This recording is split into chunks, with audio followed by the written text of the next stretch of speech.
Partindo da informação que já temos, que a matriz religiosa brasileira é estabelecida sobre um tripé, religiosidade indígena, religiosidade africana e religiosidade católica europeia portuguesa, eu te convido a pensar em alguns detalhes desta religiosidade católica que estabelece-se no Brasil no século XVI.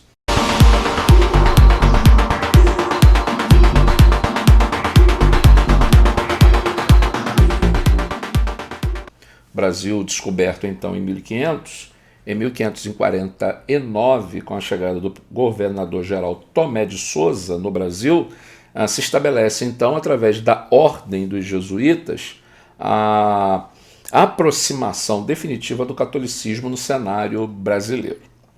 É muito importante saber que nós estamos falando de uma religião muito antiga, de uma estrutura religiosa antiga, histórica, e que na época do descobrimento do Brasil, ela domina a Europa e o mundo de então.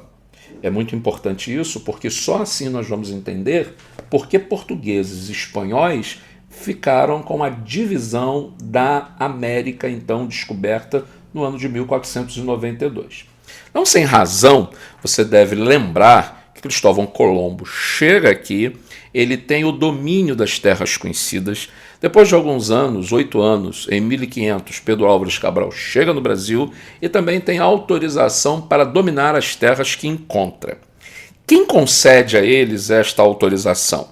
Quem tem o domínio dessas terras e dá legitimidade a Portugal e Espanha para dominar aquilo que é encontrado além mar, além do Oceano Atlântico. Quem dá esse direito é o Papa, é a Igreja que governa.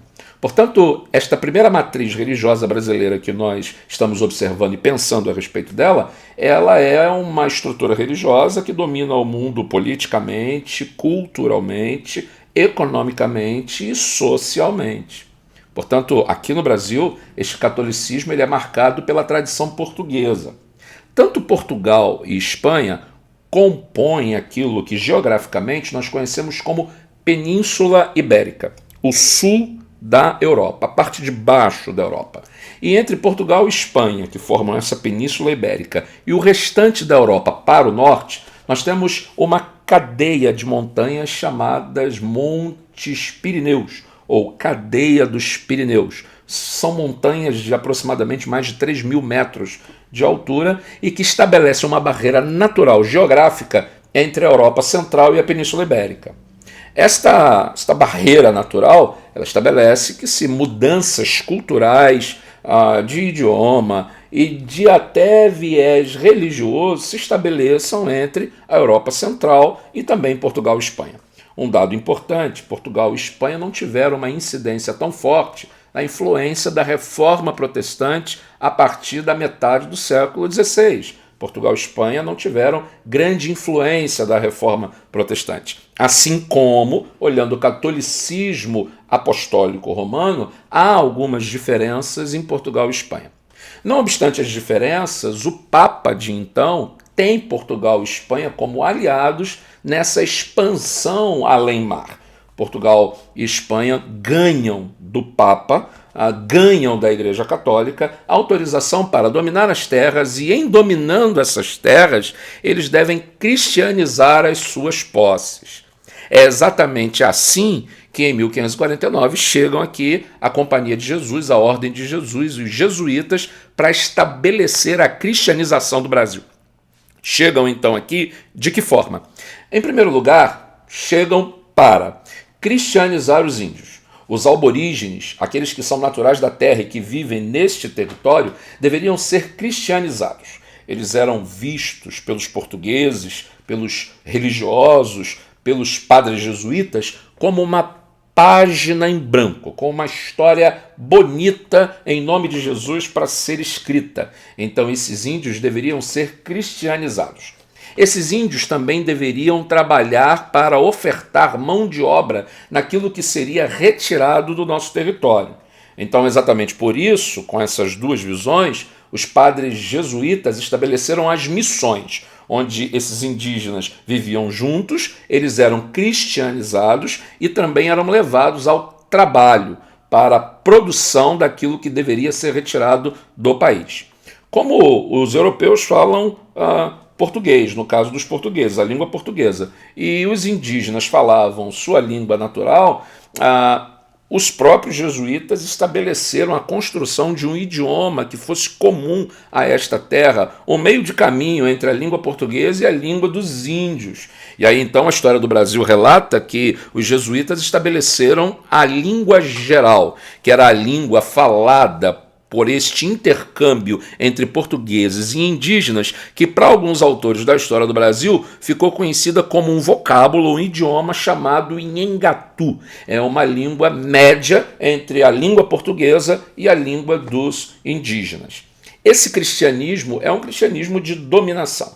Os índios não têm opção. Eles devem aceitar a Cristo como sua fé principal. Inclusive, os indígenas são cristianizados e os colonos que vieram a nascer aqui, eles também precisam ser cristãos para terem a ideia de serem pertencentes à coroa portuguesa. A palavra cidadania ainda não é bem colocada na época, não havia a mentalidade de cidadania, mas para ser cidadão ou para ser pertencente à estrutura social do Brasil, era necessário ser católico. Por isso que no Brasil, até o século XX, geralmente até o período imperial, a ideia é, brasileiro, ele é automaticamente católico, porque ser católico é algo de identidade, é algo que marca a sua história, a sua trajetória. Ser católico é aquilo que liga você à sua estrutura familiar, à sua estrutura social. Não obstante, veja, no Brasil até o século XIX, ou até o fim do Império, início da República, aos finais do XIX para início do século XX, se você deseja saber dessa época quantas pessoas nasceram, quantas pessoas se casaram e quantas pessoas morreram, os documentos não são num cartório de pessoa civil. Não, os documentos, os dados estão na arquidiocese, porque é a igreja que comanda o nascimento, é ela que faz o registro no batismo infantil, é ela que estabelece a união de casamento e é ela que dá conta quando alguém morre e registra os mortos.